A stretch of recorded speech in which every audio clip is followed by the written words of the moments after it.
For most people, Tom, your career starts with Black Sabbath. Yes. And a very, very junior engineer, probably, recording Black Sabbath with Roger Bain. Yeah. And but how did you get from there? Well, Sabbath was, funnily enough, it never was a bridge, although it did come into play later on. I was working at a little 4-track studio in the West End when we did the first album. Yeah. And we did most of the second album, at least half. We did the basic tracks of the second album there as well. And when I left there, I started working with a number of completely unknown rock bands, and then a band called the Strawbs, if you remember them. Of course, yes. And that's where I really cut my teeth as a producer. They made quite inventive records, and it involved a lot of production, and I really learned a lot working with them. And then, as it progressed, they were managed by the people that actually managed Judas Priest, and the Black Sabbath thing really came into play when they wanted somebody to mix a live album that had been recorded by Sony in Japan. Yeah. And their managers said, well, look, there's Tom here, he's kind of in-house, we know him, and he did the early Black Sabbath albums. So I ended up doing that, and hot on the heels of that I did a live album with Pat Travers in the States, and on the back of that I did the first Def Leppard album, and then a slew of Judas Priest albums after that. But in the interim I've been working with, as well as the Strawbs, with a number of other little known rock and folk artists, and I ended up working with Dave Stewart and Annie Lennox in pre-Eurythmics days. They had a band called the Tourists. Yeah. And I did 2 albums with them.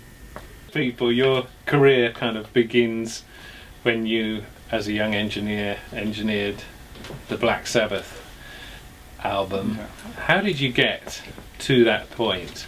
Where were you working at the time? Okay, well, I got a job in this little 4-track studio in the West End, which was completely unexpected. The engineer there was an ex-Decca assistant engineer, and I'd done a holiday job at Decca 3 years earlier, just after I left school, filling the Coca-Cola machine and taking details of sessions and stuff down. And I knew this guy from there, Adrian Ibbotson was his name, and he needed another engineer at the studio. They had too much work, and I had no experience at all. But we had a 12-in 4-out homemade console, a Studio 1-inch 4-track, and he said, "Do you fancy a crack at it?" And I thought, well, this will be. I just finished university. I'd learned nothing about engineering, as in mechanical engineering. Yeah. And I thought, well, this will be a bit of a laugh for a few months. And we did a lot of demos there, but we did a lot of stuff for Essex Music and Tony Hall, who was, I think, the boss of Essex Music. There was an involvement there with Trident and a lot of the guys that worked there, Gus Dudgeon and the like, and Gus knew Adrian because Gus was ex-Decca as well, and he remembered me, and he brought lots of interesting acts. Ralph McTell did 2 albums with him there. Yeah. But I think because of Tony Hall's involvement, and he was somehow involved on the production company of Black Sabbath before they were Black Sabbath, when they were called Earth. He sent them down there to do their demos. I did their demos. This rough lot came in, and bashed out 8 songs or whatever. And I didn't think any more of it, and 2 or 3, 4 months later they'd been signed by Vertigo, and they came in and recorded practically the same stuff again, which was the first album. Yeah. And it was done in 4 days. Yes, there's some sort of misinformation about it all being recorded in 8 hours or something. Well, I'll tell you how long it took. Actually twice as long as that, because it was I can remember this well. It was 4 days, and it was 2 days 10 a.m. till 10 p.m. for recording, and 2 days 10 a.m. to 6 p.m. for mixing. Yeah. And we did by then have a second 4-track machine, so we had 2 lovely studios, and we just bounced 4 to 4 to 4 to 4, and by the time we got to mix it, it was probably 5th generation sound. Yeah. And it was done in 4 days. And yet it is still, and unexpectedly, because it was critically panned at the time, although schoolboys like myself sort of pored over every detail of the cover. Great cover. Yeah, brilliant cover, on the wall of the study. Yeah, of course. And, we were reading stuff into it that probably the band hadn't even contemplated. But, it is a reference now for practically the whole of the metal community. Yeah, I know. I mean, I worked, years later, I worked with a young band in the States who referred to it simply as one. Yes. That was it, yeah. And it was. And I remember, they were incredibly tight, the band. They were so well prepared. Yeah. And the second album didn't take an awful lot longer. Somebody found the original 4 tracks of the basic tracks before the vocals went on. So did you record them without Ozzy singing? Well, yeah, pretty much. I mean, I think we had a few guide vocals the second time round, and then we took the 4 tracks to Island Studios, where they had a 1-inch 8-track machine, and we were actually able to put the 1-inch 4 tracks on the 8-track machine and use up, half of each track to go 8. So an early example of flying in. Flying in. So, well, he just ran the tapes. We just did copies of them, I think, and I don't remember. I think that's how we did it anyway. Yeah. It wasn't exactly yesterday. No, of course it wasn't. So just for the benefit of the detail freaks, what kind of kit are we talking about for recording? What, at Regent Sound when we did the first album? Yeah. Okay, I can't remember who it was who built the console. But it's a fairly simple affair. It had top lift and cut, bass lift and cut, and it had a mid lift, which didn't really work because it was so narrow. Until a young man came in one day who was interested in electronics. He said, "I can fix that for you." And he took a couple of the cards away and he gave us different frequencies on different cards, 2.5K, 3K, 5K. And his name was Andy Bereza. He was the founder of Allom and Heath, if you remember. Yeah, of course.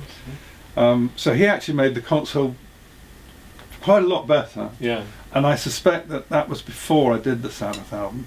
But it was really basic, and you had really very little control over the individual channels. There was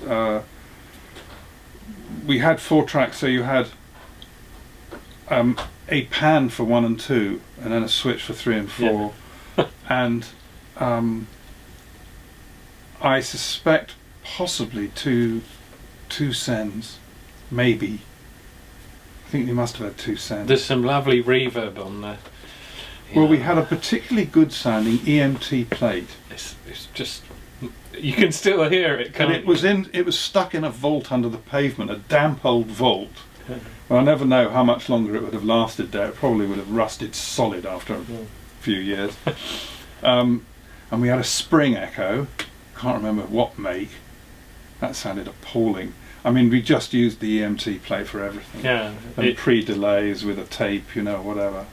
Yes. It took me into space listening on headphones. Did it? Yeah, the toms. Oh, lovely. Yeah. And what are we talking mic-wise? I mean, well, it was the drums. Roger said, "I want to record the drums in stereo," and I'd never heard of anyone doing that before. So we had. I can hazard a guess what we had. We'd have had a pair of Neumann 64s on the overheads. We'd have had something on the snare, and I can't remember what it would have been. Yeah. And probably a D12 on the kick. Yeah. And that was it, just 4. Yeah. And that's because it was a smallish drum booth. And Bill Ward didn't have a particularly big kit I don't know, we had to throw half of them away or something, I don't know.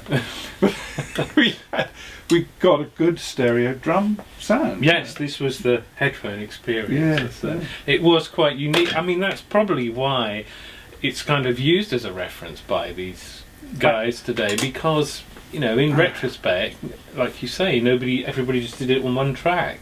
And Geezer Butler's bass went direct into the console because he had a huge rig, and up above us there was a film studio, and they shot TV ads there. Yeah. And of course it was all still cameras and move the object for animation and everything. And they had the cameras on big heavy dollies, and these dollies apparently were just waltzing across the floor every time Geezer struck up. Yeah. And I got this plaintive call from the bloke upstairs. He said, "Tom, what are you doing down there?" And because their time was worth probably about 100 times more than ours, with all the filming and everything that was going on, we said to Geezer, we're going to have to put the bass direct into the console. And he really didn't like the idea until he heard the playback. Yeah. And he said, that's the first time I've ever heard my bass on the playback. It was just a lot of waffle before. Yeah. And Tony, of course, made a lot of noise. God, he was loud. Oh, I'd never heard such a racket. First time I'd recorded, double stack 4x12 Marshalls. Yeah. Oh, the studio probably wasn't really any bigger than this control room. It was loud in there. Yeah. And but an epoch-defining album, and one that, for you, led on to a lot of, other stuff. It didn't for a while, but it did in the end, really. I suppose it was probably responsible for me coming back to heavy metal in a way, because I went on and because I'd done a lot of folk stuff there with Gus, and I did some of the first Genesis album there. Yes, oh, that's very because they'd all I'd been at school with them. Oh, right. And I knew, I wasn't a contemporary of theirs, but I was of Jonathan King. Yes.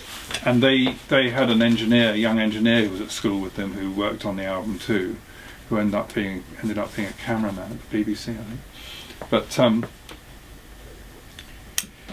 I went on and did all sorts of things. So that was the very first, the eponymous Genesis album, from Genesis to Revelation. Yeah. Blacks. Yeah. So then I left there, so a friend of mine who was trying to be a record producer, fairly unsuccessfully, said, I've got loads of work coming up, and you can come and do the engineering for me, and we'll give you a $5 an hour, and that's all sounded fantastic. I couldn't believe it. $5 an hour? I was making about 12 quid a week at the time. Because of course I did about 3 or 4 albums with him, never got paid. But it was good stuff, and I was engineering, producing, and then I was working with a band called the Strawbs. Yes. Who had done a little bit of, I'd done some vocals on an album with them down at Regent Sound where we did Sabbath. And they fancied working with me on their next album, which was called Grave New World, which was quite a defining record of its time. And it involved a lot of production. It was, and that was quite a quick sort of blast for you into production, wasn't it? Well, they all had ideas. Dave was a very inventive record maker. Yeah. And I'd learnt a lot. From Gus Dudgeon at Regent, even though the records that I made with him were quite simple. Ralph McTell, simple sort of, but he was a wonderful recordist, Gus. He just had a fantastic feel for for recording music. Yeah. One of the best ever. And it was good fun working with him, and I did learn a lot from him. And then I went on as going into working with bands like the Strawbs, having to think of things, off the wall ideas for production, and in the days when there was no sampling or anything, and it was all very basic. And that led to various other things. I worked with Dave Stewart and Annie Lennox in The Tourist before, predated Eurythmics stuff. And Tourists obviously still referenced, but it's kind of strange how a band like Sabbath, who were critically pretty much trashed at the time, although beloved of teens like myself, the Strawbs were everywhere. You couldn't watch the telly without seeing them on Top of the Pops. Part of the Union was, played ad infinitum on the radio till you're practically sick of hearing it. Easily done. Yeah. But you know, if you were to sort of teleport back to that era, you would think that they would have endured as a band, and yet, you know, now we're sort of almost skipping over them. They didn't crack the States. They were with A&M Records, who were very supportive for a very long time, and they did quite a number of tours. I did their live sound on a tour they did in 1975. I'd never done it before. It's a nightmare. Yeah. I will never ever say anything nasty about live sound engineers since then. It's so, you know, if all you really know is this, it's so difficult, and you're in these ghastly places Not really with the most creative appalling at all, acoustics, sort of ice rinks in Canada, you know. God, couldn't make anything. And that was sense. the era where you used the true public address system for the. And they weren't that tight, the band, you know, live. They could have their nights, and sometimes they actually were very, very loose, and it's impossible to get a good sound if a band's not playing together, you know. It's all out of focus. But it was a good experience, I must say. And then suddenly, out of nowhere, I was asked to mix this live Judas Priest album, because they were managed by the same people that managed the Strawbs and Dave and Annie and everything, and they thought, well, we'll give Tom a bash at this, because he did Black Sabbath all those years ago. Of course, it wasn't that long ago, and it seems like it now. What, 8 years? It had been 8 or 9. Yeah. No, actually, probably nearer 10. 8. Anyway, so I mixed that album. They'd recorded that They on their recorded it in Japanese Japan. tour. Yeah, the Sony had recorded it quite appallingly in Japan. The meters were probably hardly moving. Well, every night was exactly the same, because they measured everything with micrometers, you know. Yeah. So every night sounded equally bad, basically. It does have a rather packety sound. Well, it was very, very difficult what we were working with. There was more vocal coming through the bass drum mic than there was bass drum, because of the wedge monitor sitting right next to it. It was an absolute nightmare. And, you know, Pro Tools would have been handy. Yeah. And where did you mix that? Where did you Mixed it at. I'd been working quite a lot down at Ringo's place, which is the house he bought off John Lerner, lovely Tittenhurst Park. It's a fantastic place to work. And I'd done rather a small control room. Very small control room, but I'd done the first. I'd been doing some stuff with Hudson Ford, which was a spin-off of the Strawbs, down there, and it was great fun. We stayed there, and it was. By the time we did the Priest live thing, Ringo had moved out, and so we had the house to ourselves. Was it the MCI board there? It was an MCI. Not 500, it was an MCI 400 originally. But a beige one, wasn't it? Beige one, yeah. That's right. And the next album I did at that studio was, I think, would have been the first Def Leppard album. Which is kind of like, it would have been their big Launchpad album. Well, they got a lot of touring on the back of it, you know, and they went out in the States and opened up for everyone under the sun. Yeah, including Priest, AC/DC, Ted Nugent. Yeah. So that was fun. We did all of that at Ringo's place. And immediately after that, I did the first studio album I did with Judas Priest, did British Steel there. And the funny thing about the first Leopard album was that people accused you of kind of smoothing them off, smoothing their rough edges off, but what you actually did was sort of paled into insignificance compared with what Mutt later on did. I mean, if you smoothed their edges off, Mutt must have sort of disassembled them piece by piece and put them all back together again, because, you know, if you listen now to the tracks that you did with Def Leppard, they sound fairly raw. They were, really. I mean, we didn't do an awful lot, you know. I mean, they were a young band, you know, and like darlings of sounds at the time. Yeah, you know, they were, and they were good, and they looked fantastic. And I was rather sorry I didn't get the second album, but I have to say Mutt did a pretty useful job on them, didn't he? Yeah. You know, I mean, he did quite a wondrous job, really. Yeah. Those 3 albums. How it must have consumed time. Oh Lord, I'm sure.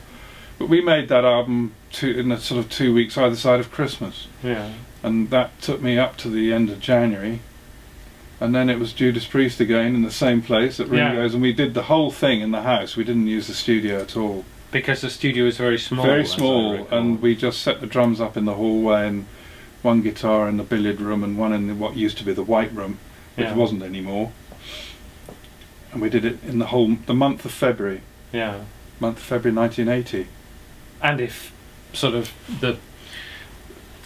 you mentioned Black Sabbath 1, if Black Sabbath kind of spiritually defined metal, then surely the British Steel album is the template for the entire sound of everything that has followed it. And I mean, was that even now, and I've listened to the whole thing again sort of prior to the interview, and I was, that is a very good drum sound, you know. It's kind of like in 1980 sort of 6 we thought we were being very clever putting room mics up, but you can hear that sort of sound on the British Steel album from the kit, which is so hard to do, especially from the kick drum. It's very difficult, and we were lucky because the hallway at Ringo's house at Titnest Hall was marble largely, and it had a lovely staircase that spiralled up to a sort of landing up to the first floor. So we put a couple of mics up there and used very little reverb. It was very much just the natural ambience of the hall, and compressed it a bit and stuff. And again, we didn't have an awful lot of kit to play with. I don't remember whether we even rented anything in. I don't think we did. The kick drum sounds amazing. It's got, even when you turn it so low you can hardly hear the track. It has that power that only comes from a great room around. A great room, yeah. Well, that was a fun record to make, and I did it with Louis Austin was the engineer on that, and then he did the next album with it, which we recorded in Ibiza. Yes. And mixed back at Tittenhurst the year that John Lennon died. Yes. And that was all a bit weird. Yes. Because he was everywhere in that house. Every single pass key had JYL on it. John and Yoko Lennon. So they were still there in a funny sort of way. Well, there were also some toilet seats or something. I don't know what. Yeah, they were later. Not sure if they were still famous, or I'm not sure if they were still there. I don't know. It was sort of twin loos or something. Oh, there was a big. The bathroom off their bedroom had the twin loos. Yes, that's right. It was quite a suite, that was. So if we could go back to the British Steel album, I mean, we're talking now MCI board, quite handy, useful mic pre, with better EQ, but what are we talking mic wise? I mean, where have you got the guitars and so on? Not bad, the mics. There was a reasonable array of U87s. I'm pretty sure that all we did there, I think we had a close Shure 57 and an ambient U87 in the room. Was that in a different room? No, in each room, the guitar in each room, and one close mic and one ambient mic. I don't think we stretched to two on. Used to get into doing, obviously later on, with bigger equipment inventories.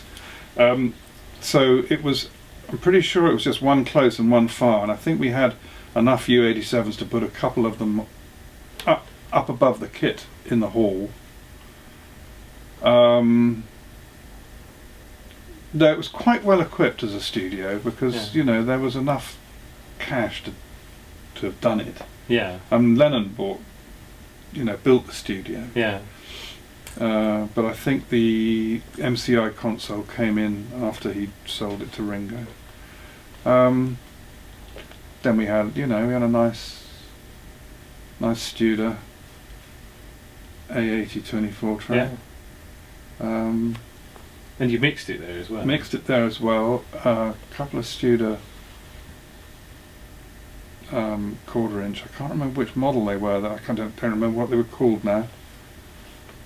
A80s maybe. They weren't A80s. They were just the one before that. Oh yeah, B67 or something. B67. That's I think what they were. Yeah.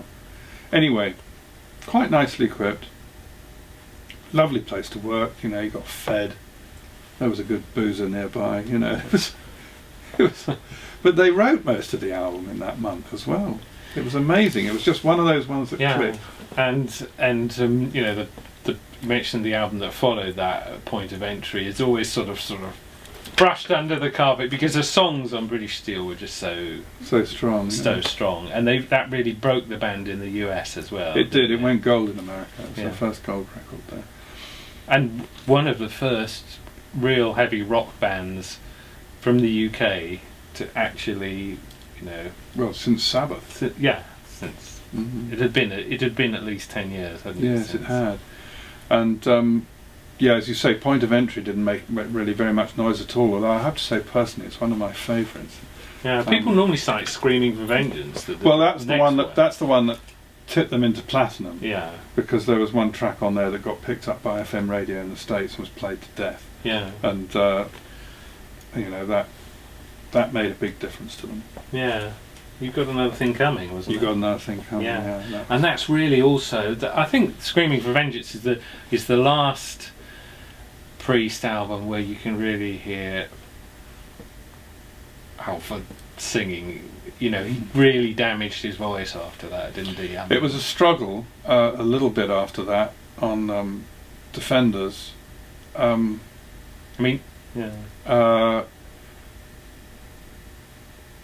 actually, though, I think when you listen to Turbo, there's some really good vocals. Yeah, he got it back then. He got it back a bit. I think he wouldn't mind me saying this. I think, to be brutally honest, he wasn't taking care of himself at one point. And during the recording of Defenders of the Faith, I'm trying to get this right now. We recorded that in Ibiza. Yeah. And Screaming for Vengeance was Ibiza as well. Screaming for Vengeance was half in Ibiza and half in Florida, or was mixed in Florida. Defenders of the Faith, we didn't record it in Ibiza. I'm getting this mixed up because we have to count the albums here. Yeah. I think we recorded some of it in Ibiza and then we finished that again. We mixed it in Florida. We actually ended up mixing it. And we're talking as if everybody will know what we mean by Ibiza, but actually that was Ibiza sound, which has to be after, well, it was one of the premier residential overseas, go on a nice holiday with a band and make a record. And I mean, again, a very dead studio and a tiny control room, but with a big MCI 600. 600 is the grey one. It was a 500. It was a 500. I can't remember. Was it the 600 was the dark one? The 600 was the dark one. The 500 was the kind of yellowy, beigey colour. I think it must have been a 600. And we used the house. Yeah. We built a room for the drums, a stone room. Yeah. There was a stone room. We put some. It was too big. Ripped it to bits. No, we put some breeze blocks halfway down it and a curtain over them, and we recorded the drums in there. That was where we did the tracks for. You haven't got the high ceiling though. You can hear it in the sound. It's a little more closed. On the cymbal crashes and everything, it's a bit. And mixed it in a warehouse. Because we'd mixed Screaming for Vengeance at Bill Sims's place in Coconut Grove, where I'd done the Pat Travers album. Yeah. And he had to pull his studio to bits because it got redeveloped. And actually, he and I were planning to rebuild it as Bayshore 2. And while it was in storage in the warehouse, we set all the kit up in all the console or control room up in the sort of warehouse office. Yeah. We called it Bayshore 1.5. How prescient of. And it was mixed in a very strange little room. That was. Yeah. We had two 24 tracks, two old MCI 24 tracks. I think we just had a couple of JBLs of sorts. That would. I don't fit the era. Don't think NS10s. 4311s were more the thing. 4311s. There they were. That's what they would have been. Of course, no control room monitors because they had all been they probably fell to bits when they destroyed the place. Yeah. Um, But we were talking about Rob's voice and everything, Yeah. and that must have kind of. I mean, by then you had bought into the Judas Priest thing. It was their brand was your brand as well, so that must have been a concern to you. I mean, I only bring it up because I saw them on tour in '84, yeah. and that was Heads Are Gonna Roll tour. Yes. And already they were like a key lower, or Yeah. Well, I think you'll find if you do listen to the Turbo album, by the time we did the vocals on that record, Rob had been a couple of months without a drink of any kind. Yeah.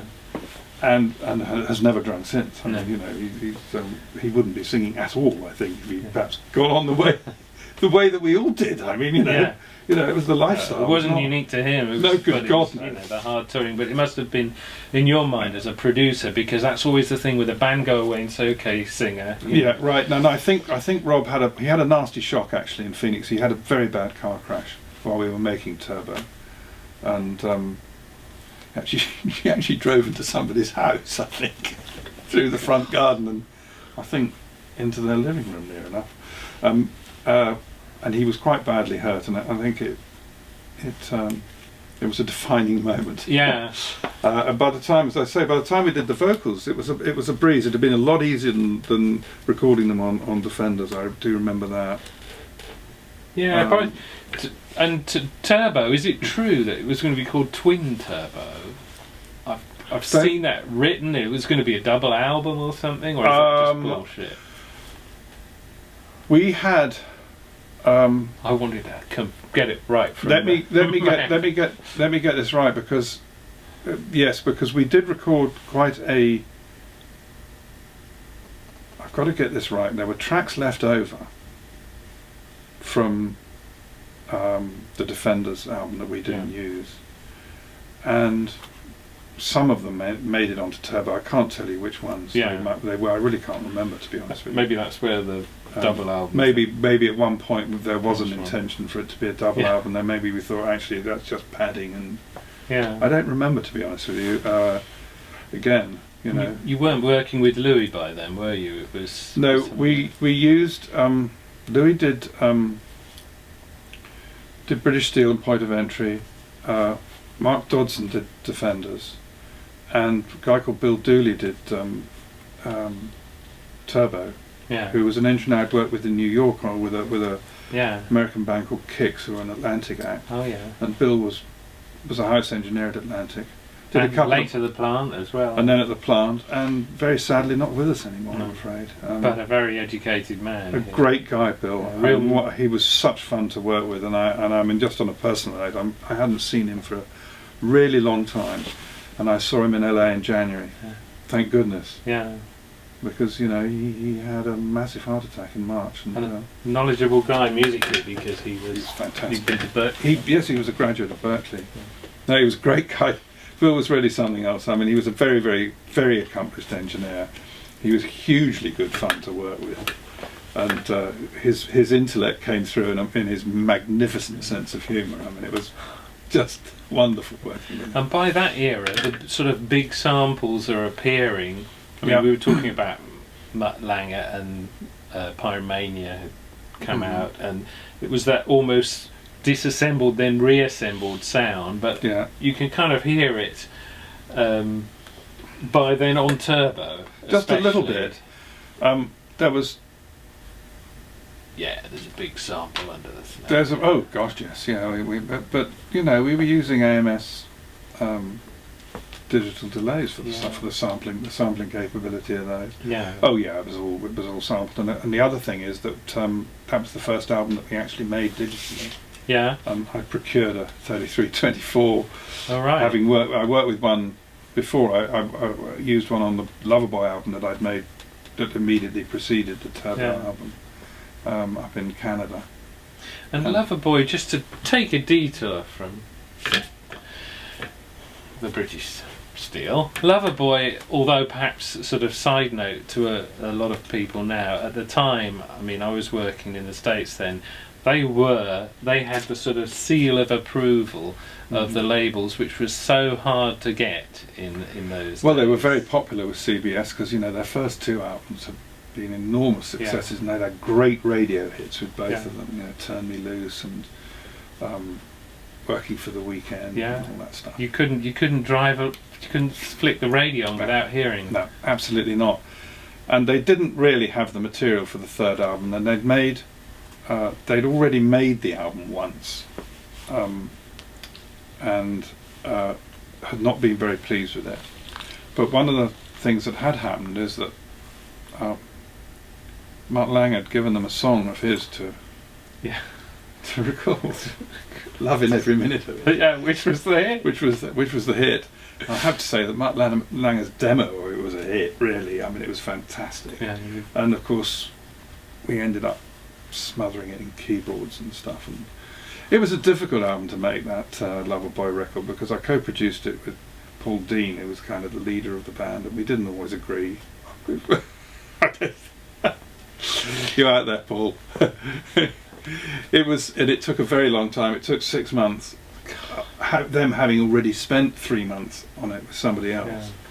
But it was also a very stressful time. I mean, I found to be making records, and one would make a record, like you say, for 6 months or something, and it would be sent back or something, or some A&R guy would come and tell you to go somewhere else and do something completely different, and it was this sort of big budget era. Oh, it was a pain, and I did an album in Los Angeles at Record Plant, just not long after it was opened, a new one.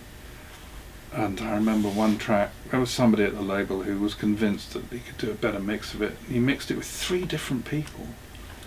And in the end, they went with my mix. And then in the end, I don't think the album got released. I mean, I don't know. It's just, the whole thing was nonsense. It was very of the time, that story. Yeah. But we were on Turbo. We were working our way. We're getting back. We nearly got to ram it down. Turbo was. I kept them waiting forever because I was working with Loverboy in Vancouver, and it went on and on and on. And they'd booked Compass Point, and working at Compass Point wasn't a simple matter of just everyone turning up and plugging in. You had to ship everything there, and the Bahamas. The Bahamian customs, they take the whole lot apart. Yeah, they wanted to take it apart. They also wanted you to lodge this massive bond, and which I suppose you got back when you went away, or maybe you didn't. I don't know. You probably didn't. Probably not. And again, for our listeners and readers out there, just to say, Compass Point. We talked earlier about, overseas studios for sort of top quality acts to go to, and if the template was a small island which then suffered a terrible volcano, and if Ibiza was a very small one, Compass Point was a real high quality. It was quite a big facility because they had a couple of studios, and there was the perennial problem of maintenance because it's getting parts and getting things there, but at least they were close to Miami, so you could get stuff in there. And it was a very comfortable place. They had very comfortable accommodation around this beautiful pool, and I mean, we had quite a riot there, I think. Trying to think when we were there, it would have been in the summer. Was that when they sewed you to the bed? No, that was no, God, now we're having to backtrack. Oh, we're winding back. We're winding back to 75. That's the Strawbs sewed me to a bed in Canada. It was my first tour, I've never been out this is the live show. The live engineering bit. Yeah. They sewed me to a bed like sort of Gulliver. And I woke up and I wasn't in my clothes, and I don't know how I got out of them. The state I was in. And those clothes were still sewed to the bed.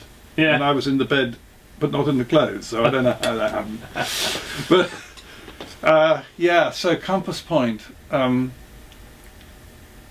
the child of Chris Blackwell, of course, and a beautiful facility, really. And Chris had a beautiful house not far from there. And that's the album that all the Priest people point to and say, oh, that's their electronic album. Yeah, well, they'd got as if it's full of. Yeah, well, they'd got these guitar synths, which were new toys to play with.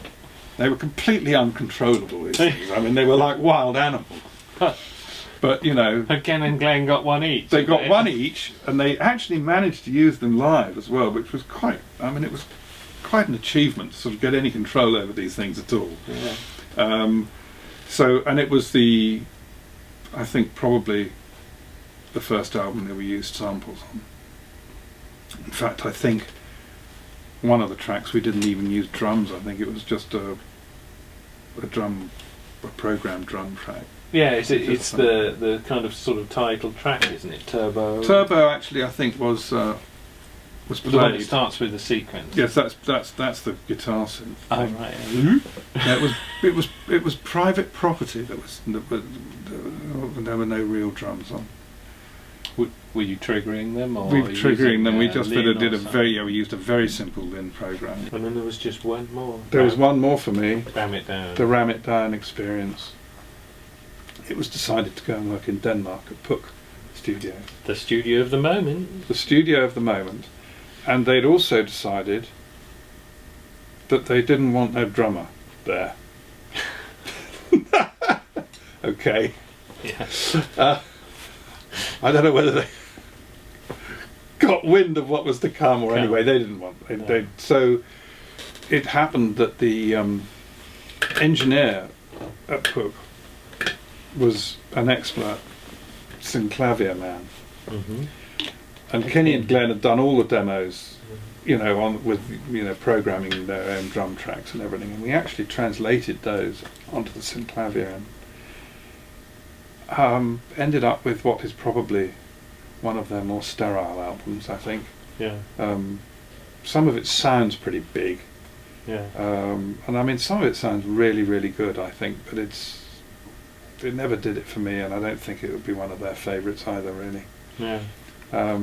We got a little bit, I think we all got a bit too carried away with recording things electronically instead of naturally, and it didn't do much, did it? I mean, and in those days you were forced to jump through innumerable hoops to sort of get to that point. Well, they even went off during the album and made a single with Pete Waterman. Yeah.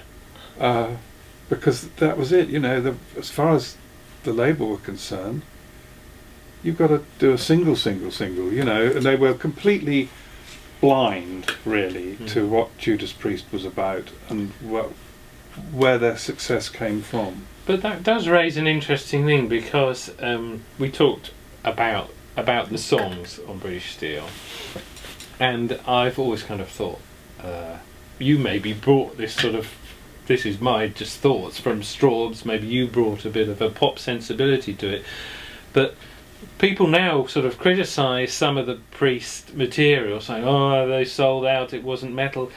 But in those days you couldn't fill Tennessee Arena by playing it. Metal music hadn't established itself, even in the mid-80s, had it? Yeah, no, you had to be on the radio. Yeah, you had to have rock, radio, anthems, didn't you? Yeah, it did actually. I mean, that's very true. It's easy to forget that there were no Monsters of Rock festival. There were none of that. Yeah. No, and I mean, for a long time, actually thinking about it in those sort of early 80s, Judas Priest were out there almost on their own. I mean, AC/DC obviously were doing it in the big way. It's rather a different genre within the rock thing. And more close to this sort of 38 special kind of hometown boy thing. Yes, yeah. And the metal guys who now sort of set Priest on a pedestal and maybe criticise some of their work from that era as sort of too commercial, don't sort of maybe because they weren't born then or whatever, they don't understand. No, there was a lot of pressure from the label to come up with singles, and you'd say, well, Priest don't make singles, but of course then they say, yes you do, you did Breaking the Law, and you did Living After Midnight, and then he did another thing coming, which wasn't a hit here, but it was a huge hit, a huge radio hit in America. After midnight, you couldn't go to any bar in the US without hearing the cover band finish with that one. I know, it was terrible. But I mean, was that some of your influence too? Were you? I don't think so. Really, I couldn't own up to having much influence on that or breaking the law. They'd written those. They wrote those songs. They wrote those songs there, at Tittenhurst Park in the studio, and they were just flowing. That was, they knew, they'd just come off the live album, the Unleashed in the East album, and they knew they had a big audience in America, and it was exciting, and they were just pumped full of adrenaline about making that British Steel album. Yeah, and we were talking about the last one, Ram It Down, your last one, and PWL and all that, and what was it that the sort of various rumours about why you bowed out then? Well, I didn't. Well, after that, that album did not make very much noise at all. No. I went back to. I lived in Miami at the time. I